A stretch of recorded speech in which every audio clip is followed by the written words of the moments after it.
The layer movie की शुरुआत में कुछ जेट फाइटर्स एक मिशन पर होते हैं, लेकिन अचानक से उन पर हमला होता है और एक जेट गिरने लगता है। पायलट्स किसी तरह पैराशूट से कूद जाते हैं और नीचे जमीन पर आ गिरते हैं। हालांकि पैराशूट की वजह से उनकी जान तो बच जाती है, लेकिन जमीन पर उतरते ही उन पर अफगान लड़ाकुओं का हमला हो जाता है। इस झड़प में सभी सैनिक मारे जाते हैं, बस मलिक नाम का एक आतंकी बचता है और केट, जो कि उस जेट की पायलट थी। केट अब मदद की तलाश में निकलती है और थोड़ी दूर पर एक पुराना अंडरग्राउंड बंकर देखती है। दरवाजे पर कुछ रशियन में लिखा होता है, जिससे उसे लगता है कि ये जगह काफी पुरानी और सीक्रेट है। और इसी बीच मलिक कुछ और लोगों के साथ वहां पर भी पहुंच जाता है। मलिक केट के ऊपर हमला कर देता है। इसी दौरान एक आदमी रॉकेट लॉन्चर से उस पर हमला करता है और धमाके में बंकर का दरवाजा टूट जाता है। केट बंकर की ओर भाग जाती है ताकि किसी तरह अपनी जान बचा सके।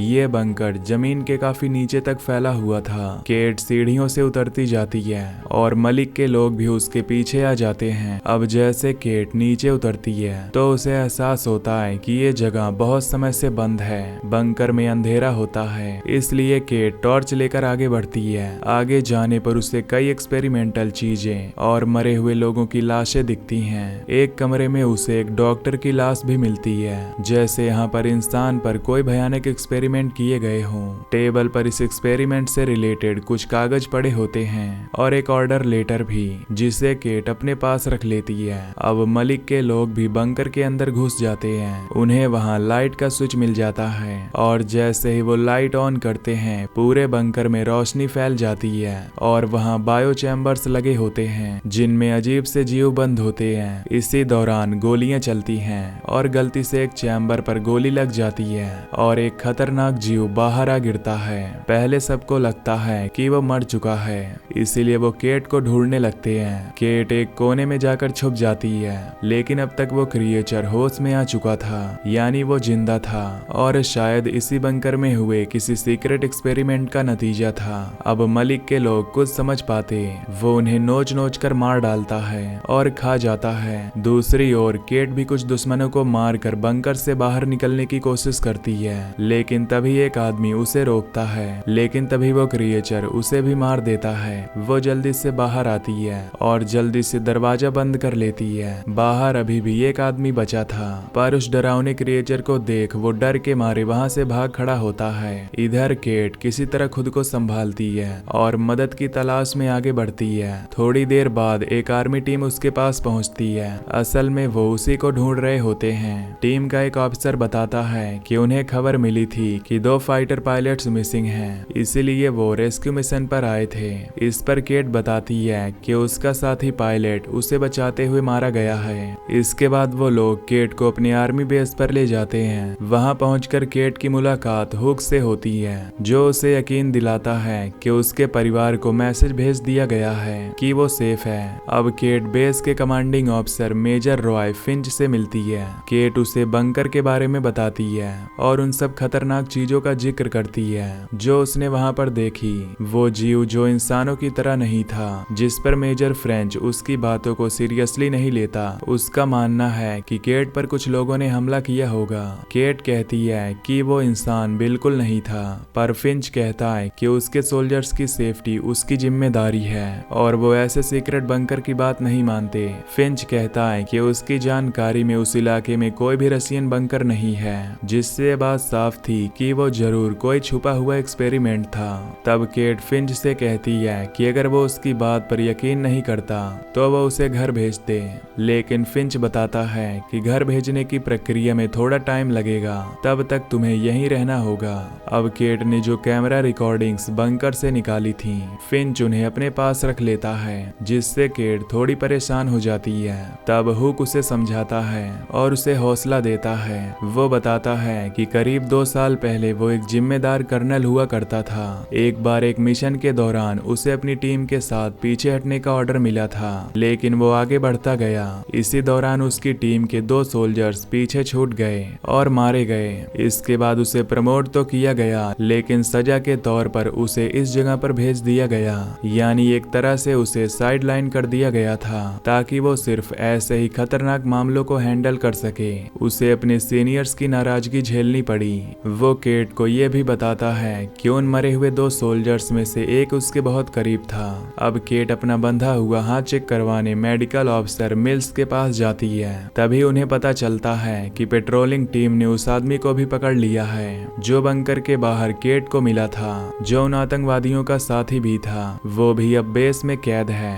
इसके बाद हुक और जॉन्स एक साथ केट के पास आते हैं और वो उन्हें उस बंकर के बारे में डिटेल में बताती है। इस पर हुक कहता है कि अगर वहाँ कुछ था तो वो सैटेलाइट इमेज में क्यों नहीं दिखाई दिया। केट कहती है कि वो बंकर सालों से बंद पड़ा था और छुपा हुआ था। साथ ही वहाँ पर रशियन लैंग्वेज में कुछ लिखा हुआ था जिसे वो आदमी जिसे इन्होंने पकड़ा था, जिसका नाम कबीर था, वो ट्रांसलेट करके बताता है कि इसका मतलब है डू नॉट ओपन। उसे इंग्लिश और रशियन दोनों लैंग्वेज आती थी, इसीलिए वो इस मैसेज को साफ पढ़ सकता था। केट आगे बताती है कि वहाँ अंदर चैम्बर्स थे जिनमें कोई अजीब सी चीज बंद थी जिसने उनके ऊपर हमला किया, इसीलिए वो चीज इंसानी नहीं हो सकती। इस बात से कबीर भी सहमत होता है, जो डरते हुए कहता है कि वो किसी इंसान से कई ज्यादा खतरनाक था। अब हुक और जॉन आपस में बात करते हैं कि अगर वो बंकर सच में सोवियत यूनियन का था तो वो कम से कम 30 साल या उससे भी पुराना होगा और इतने सालों तक कोई इंसान जिंदा नहीं रह सकता। दूसरी ओर हम देखते हैं कि फिंच, जो अकेले अपने क्वार्टर में बैठा होता है और अपने 2 साल पुराने डिस्चार्ज ऑर्डर को देख रहा होता है, उसे ये सब देखकर आज भी बहुत बुरा लगता है। दरअसल वो अब भी उस पुरानी बात को लेकर खुद को दोष देता है। इसके बाद फिंच अपने पुराने कर्नल को कॉल करता है और बंकर वाली बात बताता है जो कि केट ने उसे बताई थी। कर्नल उसे कहता है कि जो माइक्रो कैमरा केट लेकर आई थी उसे भेजो, पर फिंच कहता है कि कैमरा भेजने से पहले वो खुद जानना चाहता है कि आखिर उस बंकर में क्या चल रहा था। उसे लग रहा था कि कुछ तो छुपाया जा रहा है। अब हम बंकर के अंदर देखते हैं जहां पहले से बंद पड़े सभी क्रिएचर चैम्बर्स अब एक्टिव हो चुके थे और वो डरावने जीव एक एक करके बाहर निकलने लगते हैं। इधर केट हुक और कबीर के साथ बात कर रही थी। केट उससे पूछती है कि तुम आतंकवादियों के साथ क्यों थे। इस पर कबीर कहता है कि वो खुद कभी किसी को नुकसान नहीं पहुंचाता, वो तो सिर्फ एक ड्राइवर था और अगर वो उनके साथ नहीं जाता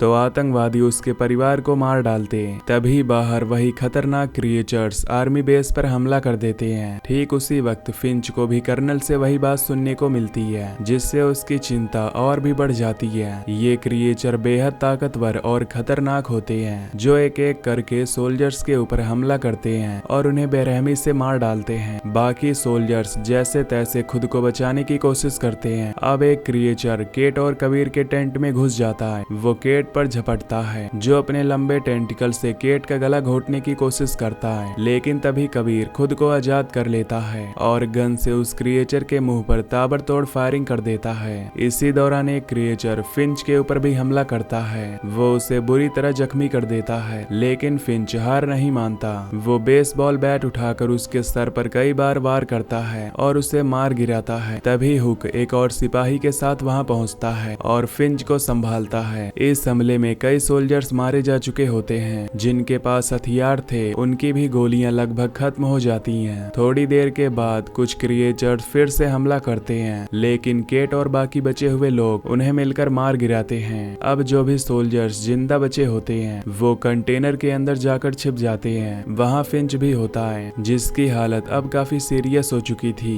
बाहर वो देखते हैं कि कुछ जीव मरे हुए सोल्जर्स और अपने मरे हुए क्रिएचर्स की लाशों को उठाकर ले जा रहे हैं, यानी जो जिंदा थे वो मरे हुए साथियों की बॉडीज को वापस अपने साथ खींचकर ले जा रहे थे। अब अंदर सभी लोग कबीर को लेकर डिस्कस करने लगते हैं कि क्या उस पर भरोसा किया जा सकता है। इस पर केट कहती है कि उसे कबीर पर यकीन है क्योंकि उसने उसकी जान बचाई थी। हुक कबीर से पूछता है कि अगर उसे इन सब के बारे में कुछ भी पता हो तो वो जरूर बताए, जिससे वो लोग प्लान कर सकें। कबीर अब अपनी कहानी बताता है। वो कहता है कि जब वो पैदा नहीं हुआ था तभी से सोवियत यूनियन का उनकी धरती पर कब्जा था। एक बार आसमान से एक अजीब सा कॉमेट जमीन पर गिरा था। गांव के लोगों को लगा कि एक होली वॉर का संकेत है। इसके बाद उन्होंने रसिया के खिलाफ आजादी की जंग छेड़ दी। शुरुआत में रसिया की ताकत भारी थी, लेकिन वक्त के साथ अफगानी सेना के पास बेहतर हथियार आने लगे और फिर वो लड़ाई जीतने लगी। लेकिन फिर गांव में अजीब घटनाएं शुरू हो गईं। लोग एक एक करके गायब होने लगे। कभी कोई औरत, कभी कोई आदमी, और कुछ की तो हालत ऐसी थी कि उनकी लाश भी पहचान में नहीं आती। सबको लगा कि ये किसी जानवर का काम है। कबीर बताता है कि उसके पिता कुछ लोगों को लेकर उस जानवर की तलाश में निकले थे, पर तभी अचानक से रशिया की सेना वहां से गायब हो गई बिना कोई जवाब दिए, और उसके पिता समेत 43 लोग कभी वापस नहीं लौटे।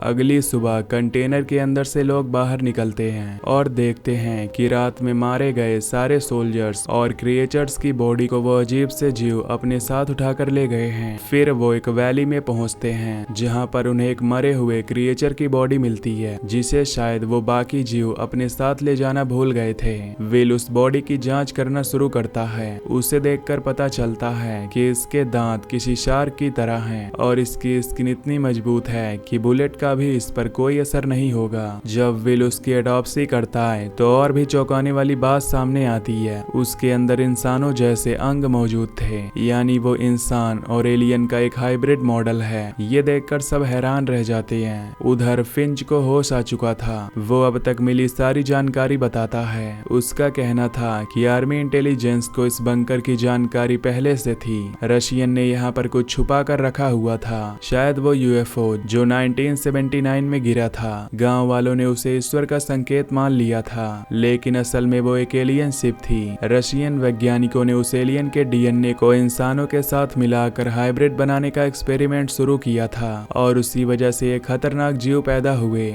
असल में रशिया के इस देश में दखलंदाजी का मकसद सिर्फ यही रहस्य को छुपाने के लिए था। फिंच बताता है कि ये सारे क्रिएचर यहाँ किसी मिशन पर आए थे, हमारी ताकत और कमजोरियों को समझने के लिए। लेकिन तभी वो क्रिएचर जिसका विल ने ऑटोप्सी किया था अचानक फिर से जिंदा हो जाता है और सबके ऊपर हमला कर देता है। और अब फिंच एक ग्रेनेड लेकर उस क्रिएचर की ओर दौड़ता है और खुद को उसके साथ उड़ा लेता है। इस ब्लास्ट में फिंच और वो क्रिएचर दोनों मारे जाते हैं। हुक इस घटना से टूट जाता है क्योंकि फिंच अब उसका दोस्त बन चुका था। इसके बाद हुक कबीर को आजाद कर देता है और कहता है कि वो घर जा सकता है, पर कबीर मदद करने को तैयार होता है। अब टीम प्लान बनाती है कि बंकर को ही उड़ा देना चाहिए। बम लगाने की तैयारी करते हुए केट और कबीर आपस में बातें करते हैं। कबीर बताता है कि वो जो गन साफ कर रहा है वो उसके फादर की थी। केट भी कहती है कि उसका एक बेटा है और उसका पति 1 साल पहले एक एक्सीडेंट में मारा गया था।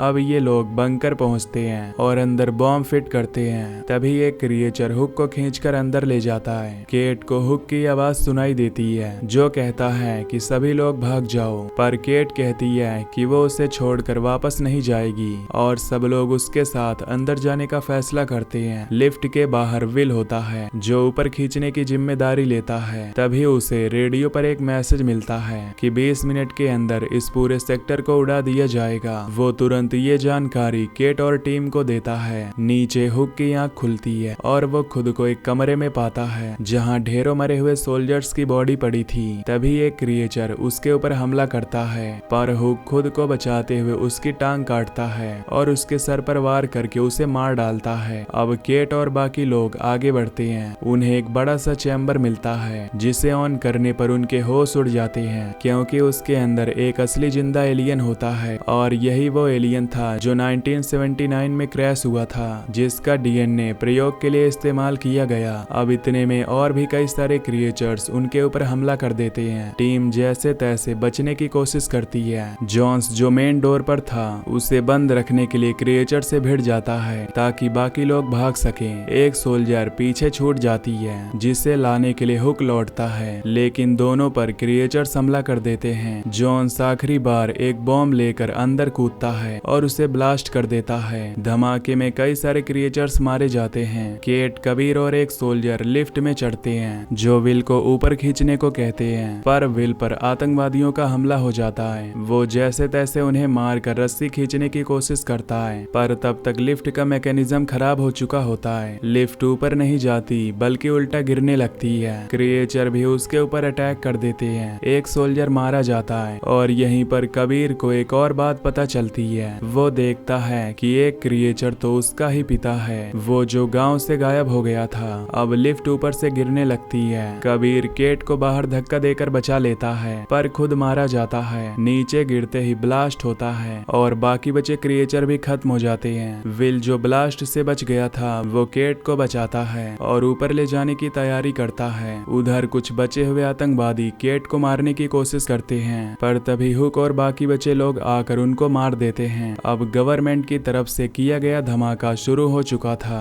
और बंकर समेत पूरा इलाका तबाह हो जाता है, जिससे ये राज हमेशा के लिए यहीं पर दफन हो जाए। आखिरकार सभी टेररिस्ट मारे जाते हैं और सिर्फ केट, हुक और विल जिंदा बचते हैं, जो किसी तरह इस वैली से बाहर निकल आते हैं और यहीं पर ये मूवी खत्म हो जाती है।